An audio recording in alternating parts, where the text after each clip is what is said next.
Diyos sa inyo na ang bawat ulit ay pinagkakaroon na ang bawat kumakapit ay kanyang pinagbubuksan at ang bawat sumahanap ay nakakasunod.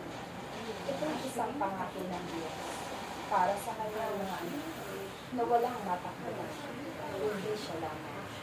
Kaya, kung kayo'y lalapit sa Diyos, nawa sa inyong paglapit ang inyong kalooban ay damhin ang presensya ng Diyos na inyong nakikita.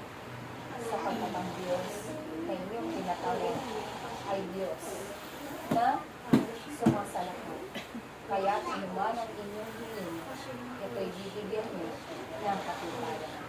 At may mga kalulunan niyo na ito'y hindi agad sinusupad ng Diyos, sapagkat nais ng Diyos na maipakita ninyo ang inyong pag-aantay, sapagkat sa inyong pag-iintay, mas lalo kayong lumalapit at nararamdaman ninyo ang inyong pag-ibig sa Diyos ay patuloy na lumalawit.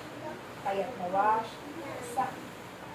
sa inyong mga naririto, nawa kayo'y patuloy na magpuri sa Diyos upang nang sa galit, anuman ang inyong hingin, ito'y magkaroon ng katibayan.